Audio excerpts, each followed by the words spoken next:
All right, today we're diving into a book that pretty much flips conventional business wisdom on its head. I'm talking about Peter Thiel's 0 to 1. It's basically a playbook for anyone who wants to create the future, not just, fight for a slice of the present. And it all kicks off with this really provocative idea.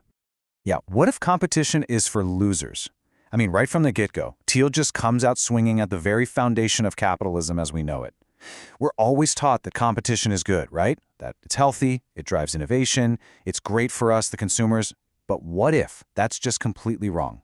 What if the real goal isn't about being the best in some crowded field, but about being the only one? And there it is, straight from the man himself. Competition is for losers, literally.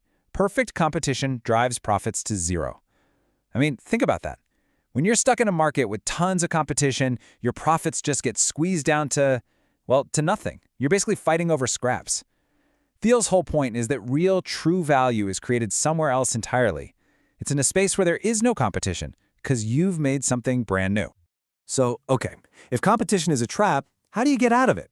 Well, the answer is really the core idea of this whole book. It all comes down to understanding the difference between going from 1 to n and making that crucial, all-important leap from 0 to 1. Okay, so this breaks it all down really simply. Thiel says you can think of all human progress in just two ways. On one side, you've got horizontal progress. This is going from 1 to n. Think of it as globalization. You take something that works and you just copy it over and over. Then, on the other side, you have vertical progress. That's the big one, the 0 to 1 leap. That's what he calls technology in its purest sense. You're creating something that has literally never existed before. So let's make this super concrete, right? A 1 to n move. That's like opening another coffee shop in a city that already has 1,000 of them. You're just copying a model that you know works. Or, launching a ride-sharing app that's just a slightly different flavor of Uber. It's easy for us to picture because, well, we've seen it a million times. It's familiar. But then you have the 0 to 1 leap. This is creating something that just fundamentally changes the whole game. I mean, think about it. Before the iPhone, what even was a smartphone? Before Google, what was a search engine that actually worked? These things didn't just make an existing market a little bit better, they created entirely new markets out of thin air. And that is where the real magic, the real value, happens.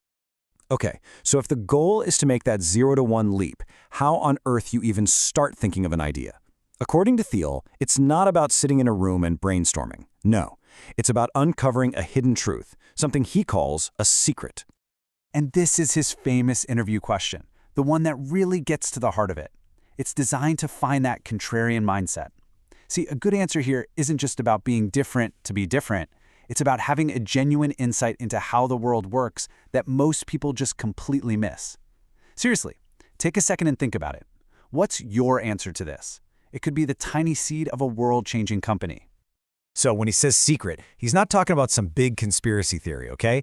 A secret is just an undiscovered opportunity that's hiding in plain sight. It's a truth about the world that isn't obvious, and because it's hard to see, nobody else is doing anything about it. And that's it. Great businesses, they're all built on secrets like this. A perfect example is Airbnb, way back in 2008. The conventional wisdom, what everyone believed, was that there's no way people would ever trust complete strangers enough to let them sleep in their spare bedroom. That was the consensus, full stop. But the Airbnb founders, they had a secret. They believed the opposite was true. And that one contrarian belief, it unlocked a massive, multi-billion-dollar market that absolutely no one else saw. Okay, so let's bring this all back to that controversial idea from the beginning. If you find a unique secret and you build a whole company around it, well, you're not just a little bit better than your competitors. You don't have any competitors. You're in a league of your own. You've effectively created a monopoly. And again, we're taught that monopoly is bad and competition is the engine of capitalism. But Thiel's argument is that for the actual businesses involved, it's just this brutal, bloody war. All your time, all your resources, all your energy is spent just fighting off rivals, instead of focusing on what actually matters, which is building better things and creating more value for everyone. So, in this view, a monopoly isn't some evil empire trying to crush everyone. It's actually the reward you get for creating something so uniquely valuable that nobody else can even come close. And the huge profits you get from that position, they're not just for lining pockets. They are the fuel. They're the fuel you use to fund crazy innovations and go after even bigger, harder problems. I mean, look at Google. It's the perfect example. Their monopoly in search is exactly what gives them the cash to pour billions of dollars into these wild moonshot projects, like self-driving cars with Waymo or cutting-edge AI research at DeepMind. Without the profits from that core monopoly, these projects that could literally define our future, well, they might never even happen. All right, so having a secret and aiming for a monopoly, that's a huge piece of the puzzle. But it's not enough. You also need a very specific mindset to actually get through the incredibly difficult journey of building something from nothing. And Thiel has a name for this. He calls it definite optimism. Okay, this table is a fantastic way to think about how we view the future. Let's just walk through it. Top left, you've got the definite optimist. They believe in a better future and they have a plan to build it.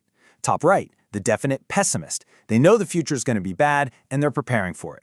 Bottom left, the indefinite optimist. They think the future will be better somehow, but they have no real plan. And bottom right, the indefinite pessimist. They're just anxious about the future but don't know why. Now, Thiel argues that most of our society today is stuck in that bottom left box, just kind of hoping things get better on their own.